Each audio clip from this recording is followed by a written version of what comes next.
Now, if you were anticipating the first major hotfix of Don't Starve Together's newest skill tree update to really shake things up, I think you're gonna be relatively disappointed, even given the thing's sheer size here. That said, there is enough to make this video pretty worthwhile, as there are some sneaky buffs not even properly listed, tweaks that could very well influence day-to-day gameplay, and then some, so let us just discuss and go from there, yes? Yes, and we'll start with that very change that Klei didn't truly detail themselves for some reason. The growth timers of mushroom planters. By default, they take 7 minutes and 30 seconds to reach their next stages, but with perk number 1 of Wormwood's mushroom skills, that drops to 6 minutes and 45 seconds. Take perk number 2, and the timer will start ticking down from 6 minutes flat, which is actually technically a nerf from the original 5 minutes from the beta, but proceed to select the final skill that's actually just meant to increase a mushroom planter's yields, and all of a sudden, we're growing mushrooms in roughly half the time, as you can see. And why Klei didn't properly give us an indication of this is beyond me, but hey, we are definitely gonna take it, am I right?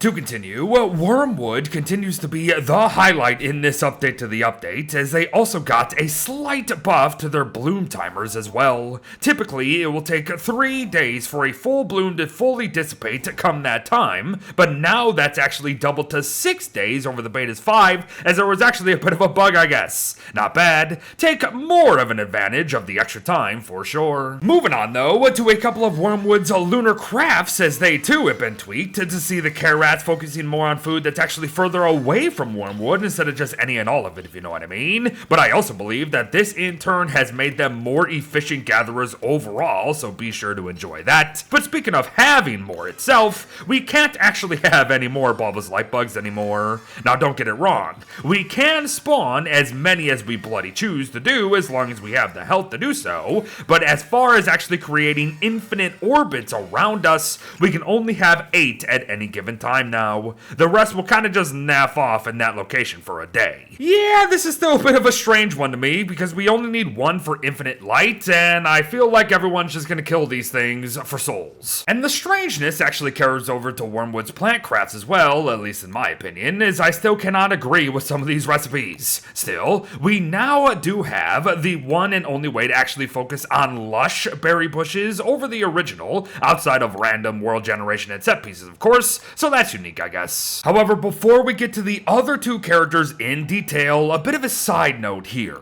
All of these new affinities matter well beyond their own descriptions, everybody. And what I mean by that is, they also offer our survivors an additional 10% bonus damage and defense buff against the opposing forces, lunar and or shadow, of course. Now that might have been obvious to some considering Wilson's previous affinity skills, but it didn't really hit me until I read today that Klei had fixed this thing for Woody in particular, so I wanted to showcase it all today. As yes, say that we do select one of Wormwood's mob crafts on their left skill tree, we are now going to be dealing 10% more damage to shadows and all the rest of it. So make notes. As now it's time for quotes, Lucy quotes. Unfortunately, my board refinement skill is now broken following this hotfix, so I can't actually show you what that's gonna say, but Woody's 3 wood crafts should now all come with a new animation and a word from Lucy, so that's lovely. To continue with Woody for a minute, however, his newest tree guard idols can now properly be burned in a fire pit of any sort to do what they do best, but unfortunately, I don't think it actually boosts any of their ranges at the end of the day. Something I believe should happen to give all the things a bit more flair. And lastly, it seems as if Klei has fixed the Weremoose's charge cancel mechanic for those of us it was done broken for, as yes, you numpties, I did try using WASD before today, thank you very much. Sometimes these skill trees are just broken. Wilson's was broken for me for 3 weeks. But I digress. So we now turn to Wolfgang, who, surprisingly, didn't get anything changed in this update, really. Truly, the only tweak is one to his coaching animation overall that sees him now yelling and cheering on his mates, but where's my indication about how long things actually last, or when he will actually do any coaching whatsoever, as I cannot determine the timing of this thing at all. Sometimes I feel like it's 15 to 20 seconds, while here he did it seemingly back to back to back. Yeah, it's weird. I think I would have just changed the entire skill, but do bear in mind that they probably still will. As yes, folks, chances are this is but hotfix number 1 of at least 2, maybe 3, especially considering the discourse surrounding the thing. But let us not forget the little things in this update either, as we can now activate perks with the spacebar, find the new repair kits and more appropriate crafting tabs, not have to worry about skill desynchronization anymore, and then some. All I'm saying is that this post may be worth a read yourself, so get to it. Thanks for watching, folks. Well wishes to all. I'll be sure to keep us all updated on the updates, and I'll see you in the next one.